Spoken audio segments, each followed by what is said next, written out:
चलो पकड़ो।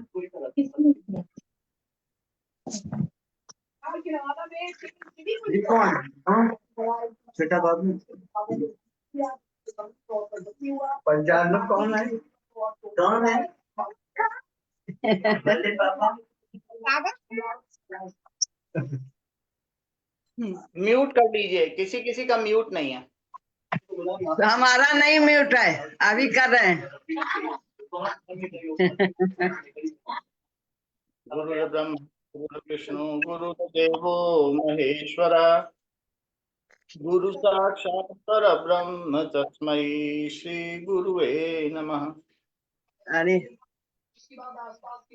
अखण्डमण्डलाकारं व्याप्तं येन चराचरं तत्पदं दर्शितं येन तस्मै श्री गुरुवे।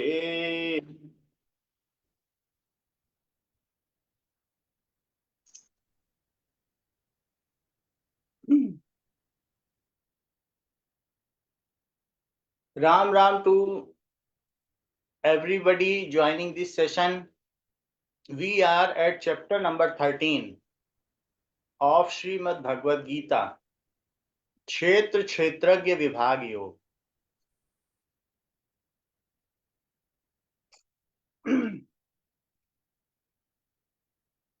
अध्याय 12 के आरंभ में अर्जुन ने प्रश्न किया कि भगवान, ये जो सगुण साकार के उपासक हैं, जो भक्त हैं आपके, और जो निर्गुण निराकार के उपासक हैं, उनमें से कौन श्रेष्ठ है?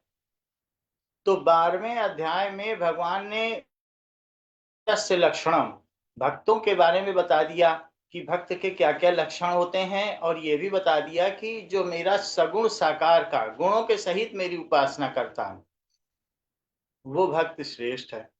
अब भगवान यहाँ पर 13वें अध्याय में, जिसका नाम है क्षेत्र क्षेत्रज्ञ विभाग योग, इसमें निर्गुण निराकार प्रकार की भक्ति के बारे में बता रहे हैं, और ये भी बताते हैं कि इसमें मुख्य कारण होता है जिसकी वजह से भक्तों को देर लग जाती है मुझे पाने में। अगर वो अहंकार से मुक्त हो जाए तो निर्गुण निराकार की भक्ति से भी मुझे मेरा वही पद प्राप्त करता है। तो अध्याय 13 क्षेत्र क्षेत्रज्ञ विभाग योग, निर्गुण निराकार भक्त के लक्षणों के बारे में। श्लोक संख्या 1। इदं शरीरं कौन्तेय क्षेत्रमित्यभिधीयते एतद्यो वेत्ति तं प्राहुः क्षेत्रज्ञ इति तद्विधि। इदं शरीरम कौन्तेय, हे कुंती पुत्र अर्जुन, इदं शरीरम, इस शरीर को, कौन्तेय क्षेत्रम इति अभिधीयते, क्षेत्र के नाम से जाना जाता है, अभिधीयते जाना जाता है। एतद यो वेत्ति, एतत् यो वेत्ति, और इसको जो जानता है, तम प्राहु, उसे पंडित जन या ज्ञानी जन, क्षेत्रज्ञ इति तद्विधि, उसे वे क्षेत्रज्ञ कहते हैं। तो ये जो शरीर है ये क्षेत्र है, और इस शरीर को जो जानने वाला है वो क्षेत्रज्ञ है। जो जीव है वो दो चीजों से बना है। कौन सी दो चीजों से बना हुआ है जीव? एक तो शरीर, और दूसरा इसकी आत्मा या जीवात्मा, दो चीजें हैं।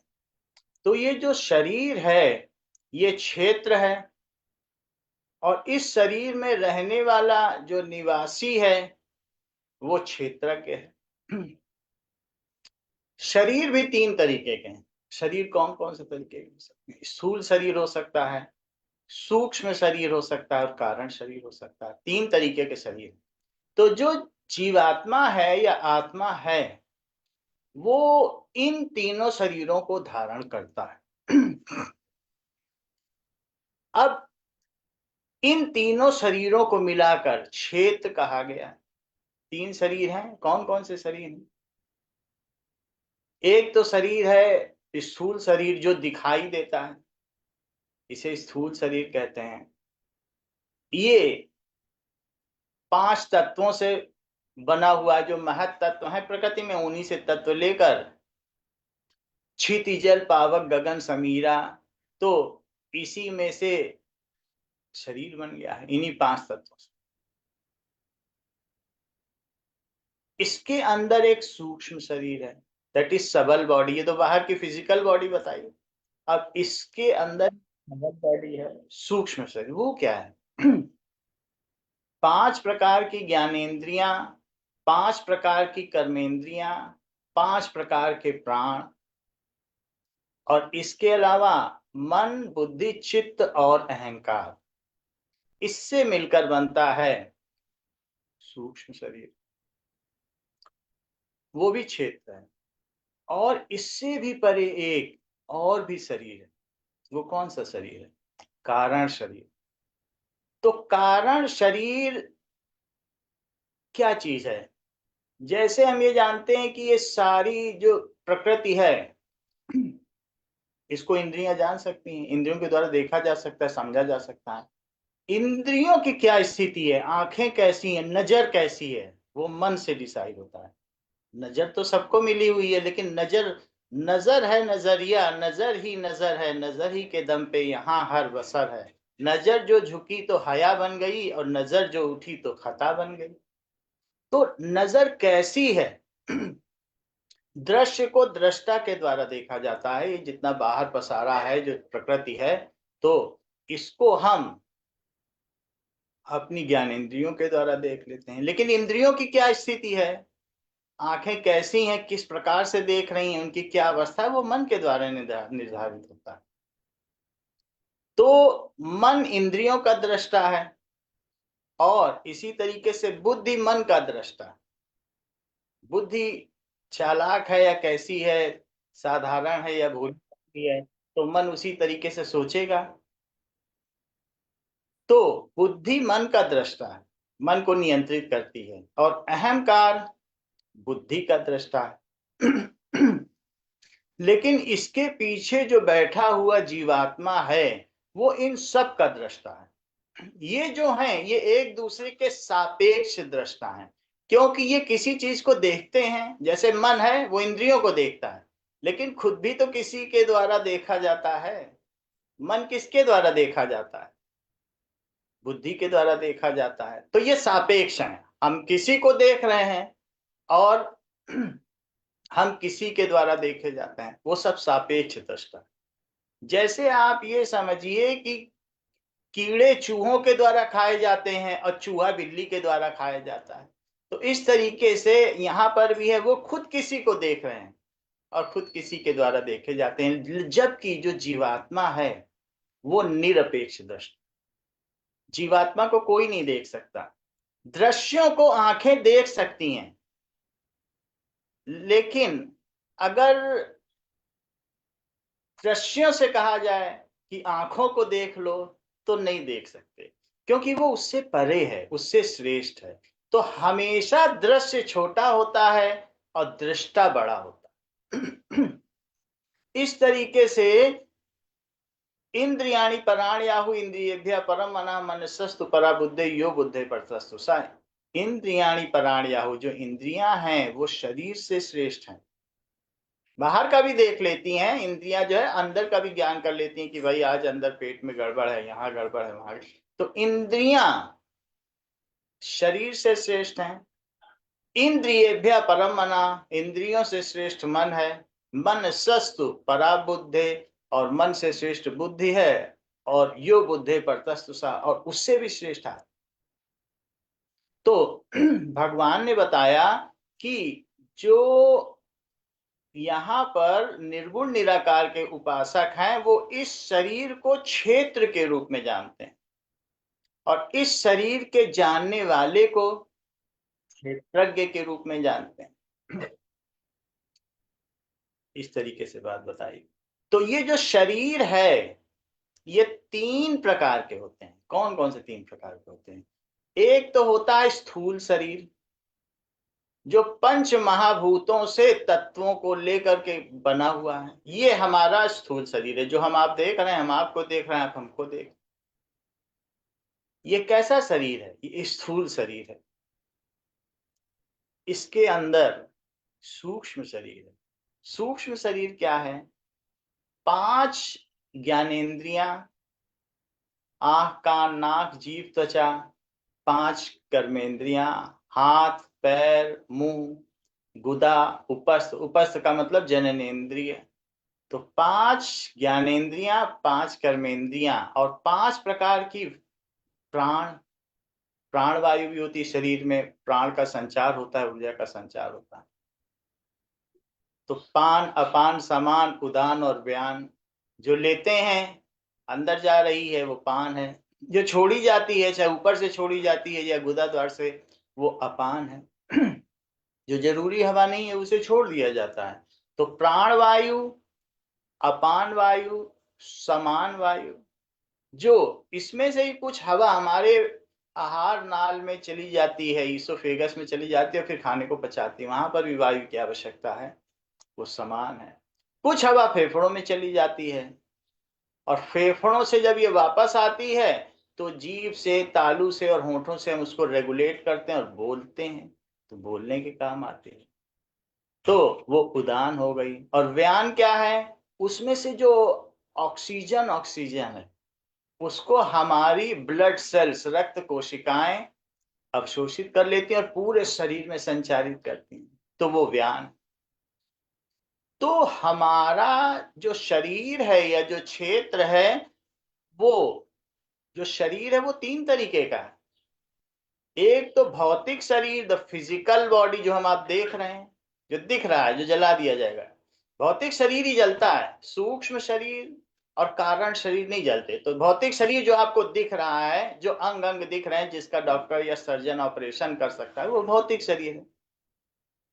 इसके अंदर एक सूक्ष्म शरीर, सूक्ष्म शरीर में 5 ज्ञानेंद्रियां, 5 कर्मेंद्रियां, 5 प्रकार के प्राण और इसके अलावा मन, बुद्धि, चित्त और अहंकार, इन सब तत्वों से मिलकर सूक्ष्म शरीर बना हुआ। तो अभी हम लोगों ने 5 ज्ञानेंद्रियां देख ली, 5 कर्मेंद्रियां देख ली, कर्म भी करते हैं, 5 प्रकार की वायु देख ली जो शरीर में संचरित होती है, फिर मन आता है। तो ये मन इंद्रियों के साथ जुड़कर किसी चीज को अच्छा या बुरा, ऐसे अलग अलग भावनाएं, सुख दुख, ये सारी चीजें अनुभव करता है। मन के ना होने से अनुभव ना होगा, मन है तो अनुभव हो पाता है। अगर मन के आप कहीं पर गए, आपका मन लग गया, कुछ आपने खाया, आपका मन लग गया, रसगुल्ला खा लिया, मन लग गया, लेकिन अब उससे श्रेष्ठ, मन से श्रेष्ठ बुद्धि है।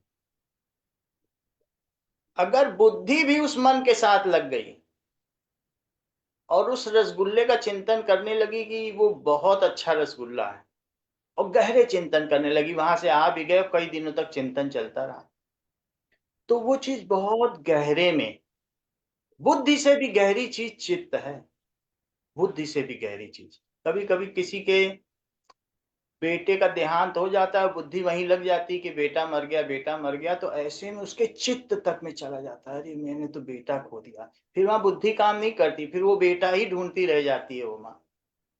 तो मन और मन के साथ अगर किसी भी आसक्त, किसी भी विषय के साथ अगर बुद्धि जुड़ गई और गहरी जुड़ गई, तो वो गहरे संस्कार बना देती वो, क्योंकि वो चीज चित्त में चली जाती। खाया पिया मजा किया वो बात ठीक है, फिर उससे संस्कार नहीं बनते, लेकिन जब बुद्धि जुड़ जाए और पीछे ही पड़ जाए तो वो चित्त में चली जाती। वही चित्त अगर भगवान में लग जाए, मन को भगवान में नहीं लगाया जाता, चित्त को लगाया जाता। तो वो अब मन, बुद्धि, चित्त और अहंकार, देखिए 2 चीजें होती हैं, एक इदमता होती है और एक अहमता होती है। इदमता का क्या मतलब है? इदमता जिसे हम ये कहें, और अहमता जिसे मैं कहें। तो अगर इदमता, हम किसी को ये जब तक कहेंगे तो हम उसे जान जाएंगे। जैसे ये संसार है, हम कहते हैं ये संसार, ये संसार, ये संसार। अब जब हमने इसे ये संसार कहा, तो अब हम जान जाते हैं ये पेड़ हैं, ये पौधे हैं, हवाई जहाज कैसे चलता है, बारिश कैसे होती है, इंद्रधनुष कैसे बनता है। अपने से पृथक करोगे तो जान जाओ। और अगर कोई कहे नहीं, जैसे हम लोग कहते हैं कि मैं तो शरीर हूं, मैं ही शरीर हूं, मैं ही शिव कुमार हूं, तो मैं नहीं जान पाऊंगा खुद को, क्योंकि मैंने शरीर को भी खुद को ही मान लिया है। और जबकि इसको पृथक माना है, तो ये सब पृथक हमने माना ये पूरा, तो दुनिया को मैं जान भी गया और पढ़ाता भी हूँ बच्चों को कि ये ऐसे होता है वैसे होता है। पृथक माना तभी तो जान पाया। तो जिस जिस चीज को आप इदमता कहेंगे, इदम है, इदम यानी यह, और एक होता है अहम, अहम यानी मैं। तो यहां पर भगवान कह रहे हैं शरीर के साथ इदमता जुड़ी है। शरीर इदम है, हमारा फिजिकल बॉडी, हमारा स्थूल शरीर भी इदम है, और दूसरा हमारा सूक्ष्म शरीर भी इदम है, जो ज्ञानेंद्रिय है सब। अगर हम इदम इदम करेंगे तो जान पाएंगे, और जान पाएंगे तो ही क्षेत्रज्ञ कहला पाएंगे। तो हमारे अहमता का क्या मतलब है कि हम जब जीवात्मा खुद को कहता है कि ये मैं हूं और ये जो शरीर है ये इदम है, तभी वो क्षेत्रज्ञ है। सामान्य आदमी क्षेत्रज्ञ नहीं है। चलता फिरता आदमी या जो साधना करने वाला है वो भी अभी नहीं जान पाया शरीर के बारे में, तो वो कैसे क्षेत्रज्ञ होगा। लेकिन उसमें अभी जानने की योग्यता है। तो जब जीव आत्मा कहती है कि जी आत्मा मैं हूं और ये सब कुछ जो तीन तरीके के शरीर हैं ये इदम है, तो तब वो क्षेत्रज्ञ हो जाता है, और ऐसे में ये क्षेत्र हो जाता है।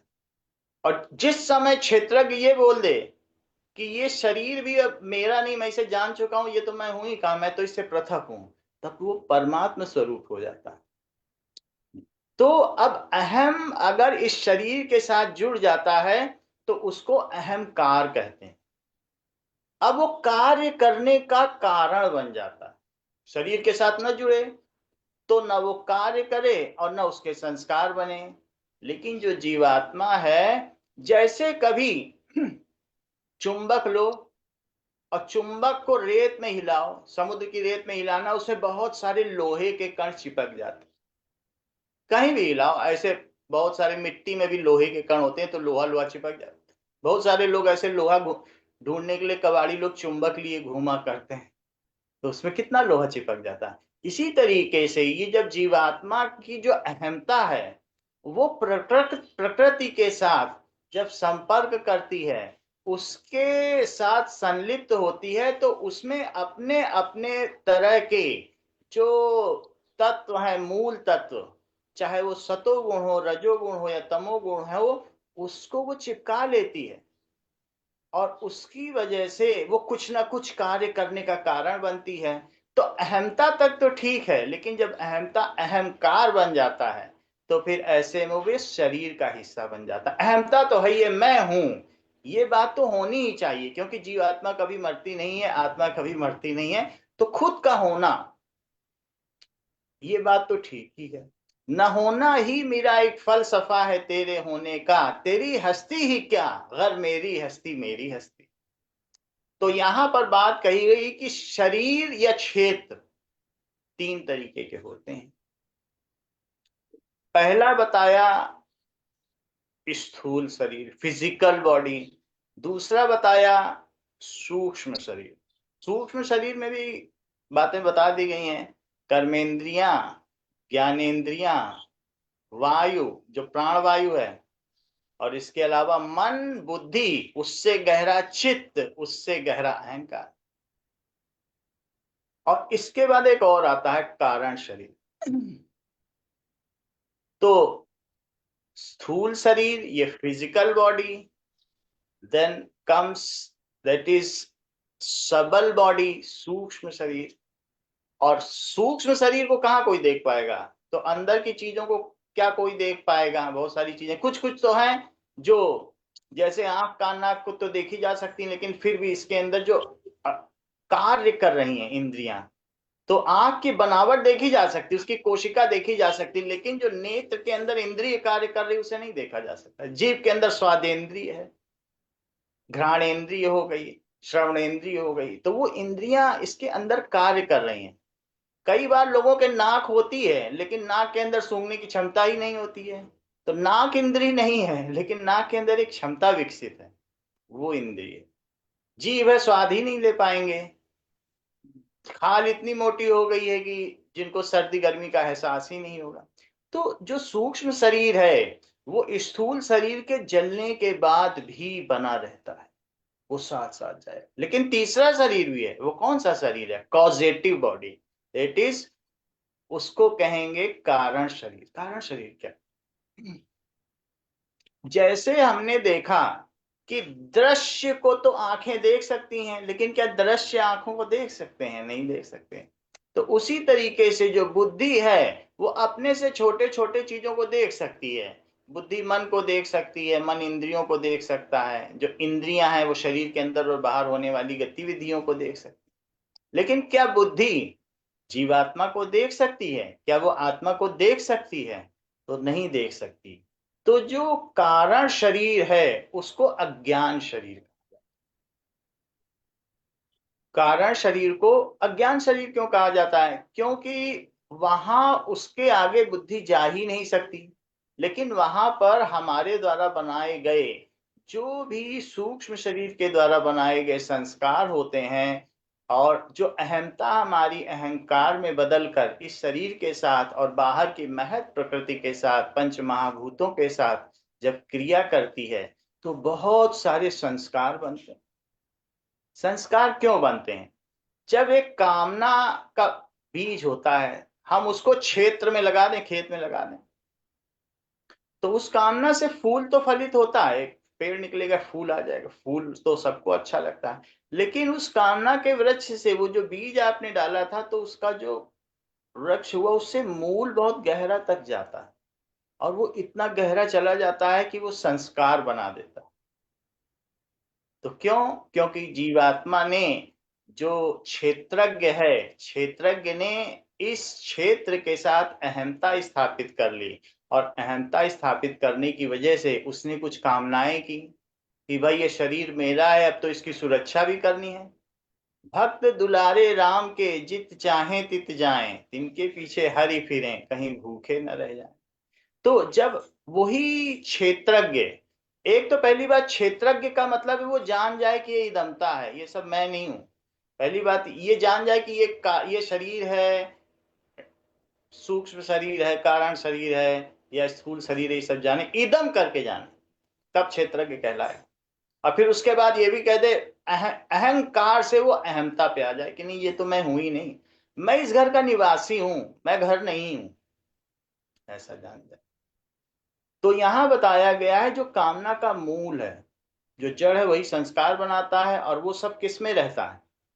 वो रहता है कारण शरीर। तो जो कॉजेटिव बॉडी है, कारण शरीर है, और जो सूक्ष्म शरीर है, शरीर के जल जाने के बाद भी, स्थूल शरीर के, भौतिक शरीर के जल जाने के बाद भी ये बने रहते हैं।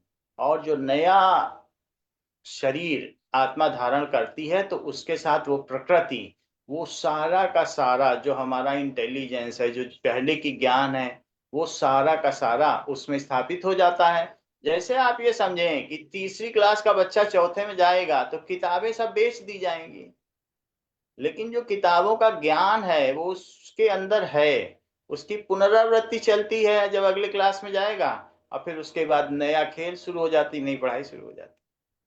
ऐसे ही जब जीवात्मा शरीर, नए शरीर में जाता है तो वहां 9 महीने माँ के गर्भ में बल्बियोनिक बैलून में वो रहता है। अब माँ के गर्भ में 9 महीने में वो सारा का सारा रिकेपिटुलेट होता है, उसकी पुनरावलोकन होता है कि देखो ऐसा ऐसा करके आए थे, अब बाहर निकलना तो इसके आगे की अच्छी परीक्षा देना। वो इस तरीके से जीव का विकास होता चला जाता है। इदं शरीरं कौन्तेय क्षेत्रमित्यभिधीयते, एतद्यो वेत्ति तं प्राहुः क्षेत्रज्ञ इति तद्विधि। इस शरीर को हे कौन्तेय क्षेत्रम इति अभिधीयते, क्षेत्र के नाम से जाना जाता है। एतत् यो वेत्ति, और जो इस शरीर को जानता है उसे क्षेत्रज्ञ कहते हैं। म्यूट कर लीजिए ऋषि जी, म्यूट कर लीजिए। नाउ अब देखिए, जैसे तलवार म्यान में होती है तो म्यान को क्या कहते हैं? कोश कहते हैं। म्यान होती है, म्यान से तलवार निकाल ली तो म्यान पीछे रह जाती है। उसी तरीके से जो जीव आत्मा है वो शरीर में रहती है, तो शरीर उसका कोश है, शरीर कोश है और उसमें रहती है जीवात्मा। तो ये जो शरीर है ये परिवर्तनशील है, ये श्रा धातु से बना है। श्रा का मतलब परिवर्तनशील, तो ये बदलता रहता है। तो ये पंचकोशीय शरीर है, ये शरीर कोई एक कोश नहीं है, इसमें पांच पांच कोश, जैसे अन्नमय कोश, प्राणमय कोश, मनोमय कोश, विज्ञानमय कोश और आनंदमय कोश। अन्नमय कोश का क्या मतलब है? जो अन्न से बना हुआ ये शरीर है। तो ये पंच रचित अति विमल शरीर, ये पंच रचित शरीर। तो ये जो हमारा शरीर है ये अन्नमय कोश, कोश के अंदर कोश, कोश के अंदर कोश। जब कोई बहुत अच्छा खजाना होता है तो वो ऐसे नहीं होता है कि बस ऐसे लपेट के रख दिया। सोने को पहले किसी पेपर में लपेटते हैं, फिर और कहीं लपेटते हैं, फिर और तिजोरी में, वहां भी ताला, फिर जो मेन अलमारी वहां भी ताला। 5 कोसों में सोना रखा जाता है, ऐसे थोड़ी कहीं भी डाल देते हैं। ऐसे ही ये जो हमारा आत्मा है ये पंचकोशीय शरीर में रहती है। तो पंचकोशीय शरीर में जो सबसे बाहरी कोश है वो अन्नमय कोश, जो किससे बना हुआ है? क्षिति जल पावक गगन समीर, भूमि रापो नलो वायु खम मनो बुद्धिरेव च अहंकारी तीयम में भिन्न प्रकृति रष्टता अपरियमित स्वन्ना प्रकृतिम विद्धि में पराम जीव भूताम महाबाहो ये इदम धारित जगत। तो यहाँ पर भूमि आपो अनल वायु खम, क्षिति जल पावक गगन और समीर, इन सब से बना हुआ ये शरीर अन्नमय कोश। इसके अंदर क्या? प्राणमय। प्राणमय कोश का मतलब जो इंद्रियां हैं वो प्राणमय कोश है। अन्नमय कोश तो पेड़ों का भी होता है, पेड़ों में भी इन्हीं सब चीजों से तो पेड़ बने हैं। लेकिन क्या पेड़ों में प्राण होते हैं? क्या पेड़ों में किसी प्रकार की चेतना होती है? अगर होती भी होगी, कहीं थोड़ी बहुत गति होती है तो इतनी धीमी है कि पता नहीं की जा सकती। अच्छा, उनसे विकसित जानवर होते हैं, कुत्ते होते हैं, हाथी हैं, शेर हैं, ये सब हैं, उनमें प्राण बहुत विकसित होता है। प्राण तक का विकसित है कोश, बस उससे ज्यादा नहीं। प्राण का मतलब इंद्रियां विकसित हैं, खाने के पीछे ऐसे दौड़ेंगे लड़ मरेंगे। अगर उनमें संतति करनी है तो उसके लिए वो आपस में लड़ जाते, कईयों की मौत हो जाती। प्राण बहुत ज्यादा विकसित, सुनने की क्षमता बहुत ज्यादा। तो अन्नमय कोश, उसके ऊपर जो इंद्रियों से बना हुआ कोश है प्राणमय कोश। हमें मनोमय कोश तक भी विकसित। मनोमय कोश, मनोमय कोश में अब प्राणों के ऊपर नियंत्रण हो जाता है मन का, मन का नियंत्रण हो जाता है। तो हम भी पार्टियों में जाएंगे तो हम भी खाना देखते रहेंगे, लेकिन बात इधर उधर की करेंगे, नजर देखेंगे कि मीनू क्या चल रहा है, लेकिन हम दौड़ नहीं पड़ते हैं, हम टूट नहीं पड़ते हैं। हमारे में मनोमय कोश ज्यादा विकसित है, बहुत गहरा है। मन नहीं है अच्छा तो अच्छे से अच्छा खाना रख दो, खाने में मन नहीं लगेगा। मन कहीं और है तो पंखा चल रहा है नहीं चल रहा है उस पर ध्यान ही नहीं जाता। तो इन इंद्रियों को नियंत्रण करने वाला कोश मनोमय कोश है। चाहे प्राणमय कोश हो, चाहे मनोमय कोश हो, और चाहे विज्ञानमय कोश हो, ये 3 कोश सूक्ष्म शरीर में आते हैं। जबकि अन्नमय कोश स्थूल शरीर में आएगा, और ये 3 प्राणमय, मनोमय और विज्ञानमय ये सूक्ष्म शरीर में। तो विज्ञानमय कोश क्या होता है? विज्ञानमय कोश बुद्धि से बनता है। तो वही बुद्धि अगर संसार की तरफ चली गई तो वो मन के साथ, इन सब के साथ तारतम्य स्थापित कर लेती है, और शरीर को अपना मानते हुए कई कामनाएं, ऐसा कर लेंगे वैसा कर लेंगे, करती रहती है। और वही बुद्धि भगवान की ओर अगर मुड़ जाए, अंदर की ओर मुड़ जाए, अंतर्मुखी हो जाए, अंतर की यात्रा कर ले, तो जिनका विज्ञानमय कोश बहुत ज्यादा खुला हुआ रहता है, योग्यता बहुत है किसी भी कोष में बहुत ज्यादा योग्यता है। जैसे आप देखिए, योग्यता की कमी नहीं है, बहुत सारा दृश्य है, बहुत सारा दृश्य देखने पर भी क्या नेत्र भर जाते हैं? नेत्र खाली रहते हैं। नेत्र में और जगह है, और भी दृश्य दिखा दो, ब्रह्मांड दिखा दो, ब्रह्मांड भी देख लेगा, नेत्र नहीं भरता। दृश्य के बहुतायत होने पर भी नेत्र नहीं भरता, इंद्रियां भरती नहीं है, क्योंकि इंद्रियां दृष्टा हैं। उसी तरीके से इंद्रियों में बहुत सारे परिवर्तन होने पर भी मन नहीं भरता। मन ही तो द्वंद्वों को अनुभव करता है, सुख दुख, हानि लाभ, तो ये सब कौन अनुभव करता है? मन करता है। बोले अर्जुन से श्री भगवान, सुनो गीता का ज्ञान, सुनो गीता का ज्ञान, सुख दुख हानि लाभ दोनों में जो सम है, पाने में न हर्षित न खोने का गम है, योगी द्वंद्वों में रहता समान, यह है गीता का ज्ञान, यह है गीत। तो मन ये सारी चीजें द्वंद्वों को रखता है, लेकिन मन भरता नहीं है कभी। अच्छा, मन को कौन नियंत्रित करता है? बुद्धि। जो बुद्धि में, जिसका विज्ञान में कोष और खुलता चला गया, और खुलता चला गया, फिर वो मन की नहीं सुनता, बहुत ऊंचे बुद्धि में जाता है, न जाने कितने अन्वेषण कर लेता है, ब्रह्मांड की गतियों के बारे में जान लेता है, बिग बैंग थ्योरी बना देता है, तो न जाने सापेक्षता का सिद्धांत बना देता है, कितने बड़े बड़े वैज्ञानिक हुए। तो बुद्धि में भी ये अब इसकी बहुत ज्यादा जाने की सीमा है। लेकिन फिर भी घोड़ा कितनी भी तेज दौड़े, वो टेक ऑफ नहीं कर सकता, प्लेन की तरह उड़ नहीं सकता। तो बुद्धि की अपनी एक सीमा है। बुद्धि एक हमको दुनिया के बारे में बता सकती है, लेकिन इसके ऊपर का एक कोश है जिसको कहते हैं आनंदमय कोश। आनंदमय कोश कौन से शरीर में रहता है? कारण शरीर में। तीन कोश हमने बता दिए आपको, जो सूक्ष्म शरीर में है, प्राणमय कोश, मनोमय कोश और विज्ञानमय कोश। यानी इंद्रियां, मन और बुद्धि, ये जो तीन कोश हैं, ये सूक्ष्म शरीर में है। इसके ऊपर एक आनंदमय कोश, बुद्धि वहां नहीं पहुंच सकती। उस कोश को अज्ञान कोश कहते हैं, क्योंकि बुद्धि उसे जान ही नहीं सकती। उस कोश में जब व्यक्ति पहुंचता है, तो उस समय जो क्षेत्रज्ञ है, वो अब क्षेत्र से संबंध जानता है कि ये क्षेत्र है, और ये भी जानता है कि ये इदमता है, ये इदम है, इदम है। कहता है ये तो मैं नहीं हूं, न मैं शरीर हूं, मैं न मन हूं, न बुद्धि हूं, न चित्त हूं, और अहंकार भी मैं नहीं हूं, मैं अहंता हूं। अहंता का क्या मतलब है? अहम में अगर कार जुड़ जाए, जब वो काम करने लग जाए शरीर के साथ, तब फिर वो अहंकार होता है। और अहमता, दो ही चीजें हैं, इदमता और अहमता। तो वो अहमता में जब आ जाएगा, तो फिर ऐसे में फिर क्षेत्रज्ञ क्षेत्रज्ञ ही नहीं रह जाएगा, वो तो परमात्मा स्वरूप हो जाएगा। श्री राम।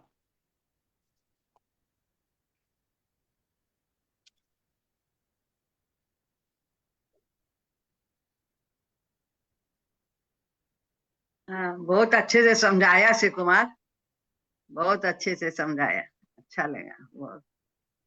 बहुत बहुत सुंदर सुंदर शिव कुमार जी, बहुत सुंदर, और इतने सरल शब्दों में इतनी गहरी बातों को बताते हैं, बहुत सुंदर। धन्यवाद।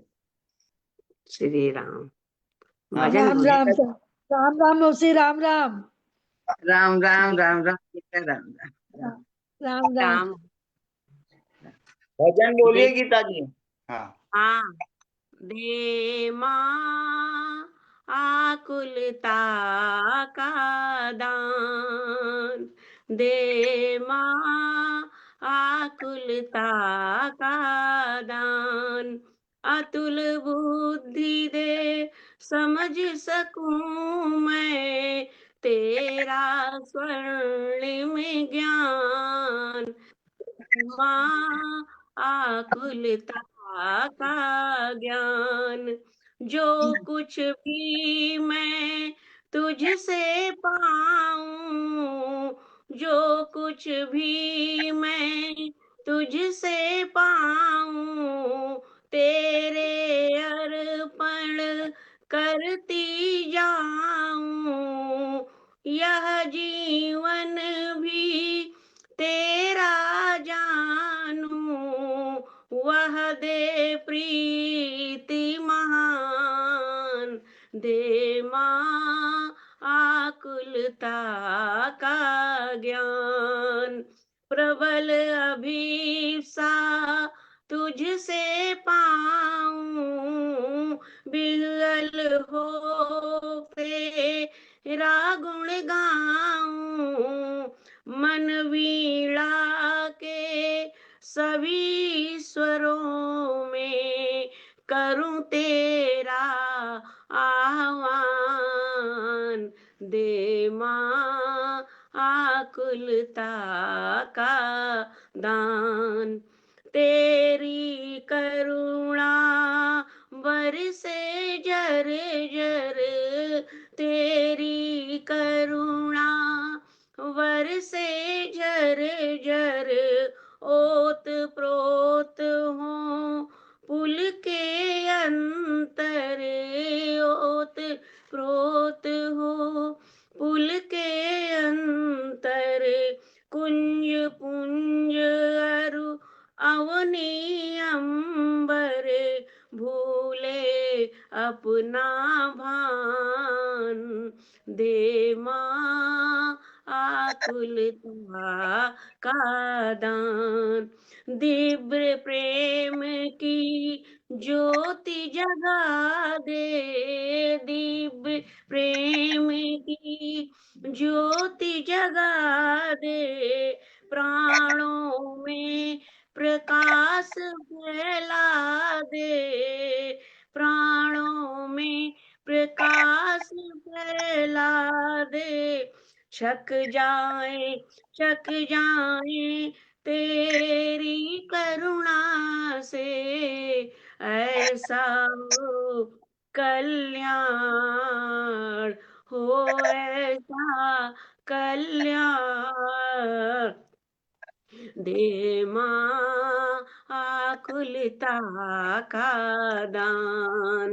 दे माँ आकुलता का दान। श्री राम। श्री राम।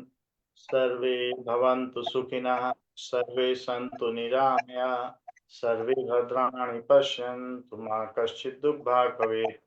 न तो हम कामये राज्यं न स्वर्गं न पुनर्भवं, कामये दुःखसप्तानां प्राणिनामार्तनाशनं।